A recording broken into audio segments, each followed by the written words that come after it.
Eriksen's exit pretty much confirmed, but we've known that for a while. One player where there's a lot of speculation around him is Hojlund lately, especially in regards to Napoli return to Serie A. And obviously, we know Manchester United's priority in the summer is signing a new striker, so that's going to bring more attention to Hojlund's future. Now, I spoke about this quite a lot in my video earlier today, but there's more updates coming out suggesting that Hojlund's agent is now looking at potential moves for Hojlund, which suggests that this could be a reality for Rasmus Hojlund. You know, one thing is paper talk saying that United be willing to sell Hojlund, but if Hojlund's agent is actually looking for moves, there's a bit more to this story. We're going to get into that. We're also going to get into more links. Jobe Bellingham's been linked to us for the third time in about 2 days. Nmecha, why he could be the perfect profile for Ineos. There's more links to Yildiz, but I don't think that will happen. The Huijsen links. And Chelsea will have to pay Manchester United a fee in the millions if they do not complete deal for Jadon Sancho, which is a bit of a boost there because there's been concerns that maybe Chelsea will pull out the deal, but I don't think that's going to be the case. So let's dive into the Eriksen story. Christian Eriksen expects to leave Manchester United this summer and does not anticipate signing for another Premier League club. Now, I wouldn't say this is news. He's been a free agent. Man United have never really had any intention of extending his deal because they almost sold him last summer. And he's probably going to go. Do I know where he's going to go? I would assume Ajax. He's been linked to them a lot. I don't think it's another Premier League club. I still think he's capable of playing in the Premier League if he plays for a club where he's not asked to do crazy amounts of running or stuff out of possession, where you could just utilise his immense technical ability in possession. But look, I like Eriksen, but he's done at Manchester United, particularly in Amorim's system. I thought under Ruud van Nistelrooy it worked quite well with this bit less intensity there. But Amorim is so reliant on intensity. And even, I remember the first week that we announced Ruben Amorim was done. Fabrizio Romano himself, Ruben Amorim was done as in Ruben Amorim was the Man United manager back in, like, was it November? Fabrizio Romano said that, you know, players like Eriksen's future's uncertain because of the intensity. He might not play lots. And we knew as soon as Ruben Amorim came in the door, you know, it was trouble for Casemiro. It was trouble for Eriksen because one of the first things Ruben Amorim said was intensity. Although we already knew Eriksen was leaving, I think Amorim coming in was further confirmation there wasn't going to be an extension to his deal. Only Maguire, out of the players with 1 year left, I believe, has had that extension to stay on next year.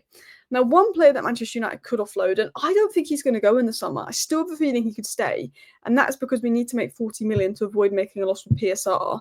And I also think that he's so young, he's got so much potential, and this time last year he was seen as untouchable. Do United want to write him off after one bad season? I'm not sure if we get rid of Hojlund. I'd personally keep Hojlund for another season or loan him out. Like, I wouldn't have him as the number one striker leading the line, but we need a new striker coming in. But there could be someone there in Hojlund. But interestingly, there's more and more rumours about Hojlund leaving, and it's sort of becoming more and more clear that maybe Amorim doesn't rate him. So this is what was said on Hojlund by Graham Bailey. Rasmus Hojlund's agents are doing work on potential options to leave the club this summer, with Italy seen as a good solution for the former Atalanta striker. So, if this is true, it suggests that Hojlund is open to leaving United. I think Hojlund loves United. He wants to make it work at United, and I think loan is probably more of a possibility than a permanent sale. But if it's not working for Hojlund at United, which it hasn't been, I mean, he's looked good the last 2 games, and hopefully that can kick him on to then ending the season really good, and then we're probably in a position where he stays, but as the second striker. But he's been struggling at United. He's not getting the service. But there's still a lot of teams that want him because he's a young player and he's got lots of attributes that a top striker has that are just raw and they could be worked on. You know, the running in behind, the power. He is a good finisher. So, I think him going to Italy in a new environment where there's less pressure on him and a team that creates more, I think Hojlund could thrive.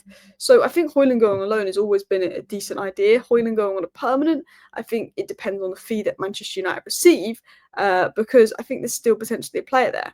But Hojlund himself might see that things aren't fully working at United, and he might say, well, you know what, if there's a bit of interest in me, let's have a look around. Or it could be a suggestion that there's been some communication with Rasmus Hojlund, and maybe he knows that maybe he's just not wanted next season. So what do we know so far on Hojlund? We've had reports suggesting Manchester United are open to offloading Hojlund.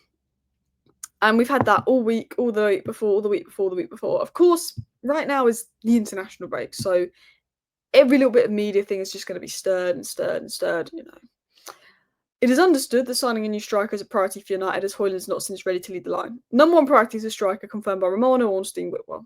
So that shows that Hojlund is not going to be the starting striker next season. He's not rated to do that. But that doesn't mean they're going to get rid of him. But there are more and more reports saying we're open to offloading Hojlund. Now, Ornstein's been very careful and said he's not sure if United will want to offload Hojlund just yet because of his age. And also because of FFP, we need a certain amount of money. I think it comes down to Amorim and the money that comes in if Hojlund goes.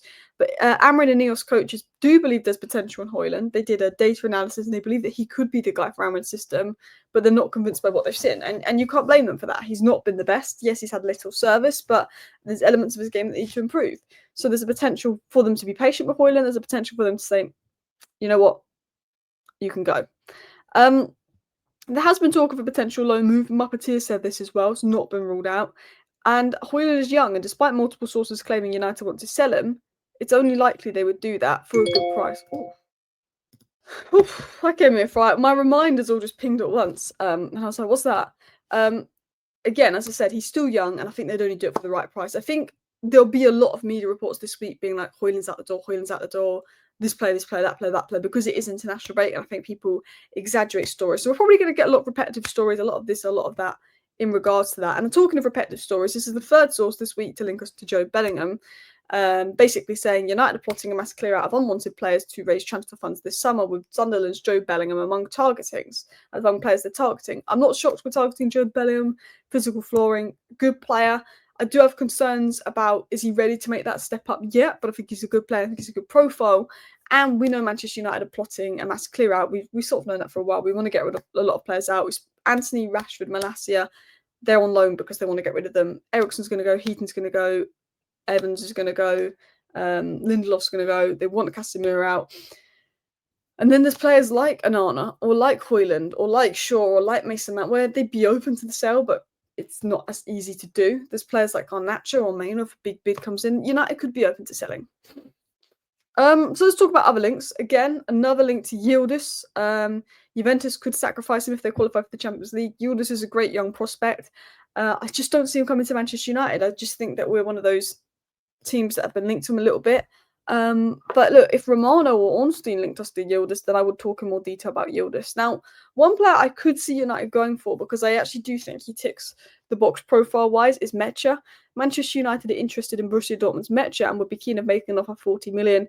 I think United want to do a lot of deals in that 40 million mark, and I think Nmecha, being physically good, being technically good, he could be one of those that they see as, you know what, we can't get Cunha, we can't get Mbeumo, or we can't get, Adam Wharton or blah, blah, blah, for example, and they maybe bring in like someone like a Nmecha that's a bit more of an under-radar name, but profile-wise it works. Like they couldn't get Nuno Mendes, but they got Dorgu. They couldn't get Kirkers, but they got Dorgu. Now, my interesting thing with Nmecha, and I want you to let me know your thoughts down below, is would he be playing it as a 10 or as a DM for United? Because I think he's got that Paul Pogba-esque thing to him where he probably is better in a more advanced role, but is he better in the 10 role, which is quite advanced, whereas the pivot role is maybe a dip deep for him? That's my only question with Nmecha, because I think he's a good profile, but would he be like a Cunha, Morgan Rogers, and Mbeumo alternative if we can't get them at 10? Or would he be like, we can't get Adam Morton, we can't get Stiller, we'll put him as a sort of a 6? Because he can play DM, but I think he's more of the Milinkovic, Savage, Paul Pogba-esque kind of player, and I feel like he'd be more of a 10. And I feel like, I guess with Mason Mount not staying fit, and Mason Mount probably not going to leave Manchester United, but is he going to be available next season? Maybe Nmecha's the guy, but he's got that similar profile to Jobe Bellingham. And I think with the Bellingham links and the Nmecha links, we're clearly looking at that profile of player that's quite physically dominant. And I think, someone that, is quite physically above for their age, versatile, could play in a deeper role, but also play in a more attacking role. But he's a strong ball carrier, and we know that Ruben Amorim wants good ball carriers at Manchester United, so I think that's one thing that's being looked at. Dual winning ability, box presence. He wants to improve the physical side, he wants to improve the intensity side, he also wants players that are better at carrying the ball, and he does do that. He's also decent at creating chances, making things move, comfortable on the ball, playing in tight spaces, which would help with progression, which is something that we need help with. And I guess the blend of physical and technical qualities is what we lack. You look at Dorgu, he wasn't first choice. Nuno Mendes was first, Kirkers was second choice, but Dorgu was third choice because profile-wise, technical-wise, physical-wise, he ticked those boxes. And I think we've seen bright signs from Dorgu, and I think Nmecha could be one of those. My question is he seen as a number 10 or a pivot player? I'd assume a 10, but could play in the pivot. But I think he's got that. And I'm not comparing him to Maino, but we don't know if Maino's best role is as a 10 or in the pivot under Amorim, and that would be my question under Nmecha. He's like a 10 in a midfield 3, and Maino's like an 8 in a midfield 3. Do you know what I mean? But at 24... Yeah, good age, and that could be a good option. As Ben Matson said here, give Ben Matson a follow. He's one of my favourite accounts on Twitter when it comes to insight. He said Man City should bring back Felix Nmecha as their midfield signing. He said this back in January, obviously. Raises the physical floor drastically. Silky, powerful ball carrier, covers big space well, good awareness, and intercepts passes. Lovely way to pass to break lines. Excellent ground jeweler, 6'4". And as you can see by the attributes he names, very good player. My only question is, would he be better than a midfield three? But I think profile-wise, that could be Ineos' kind of player.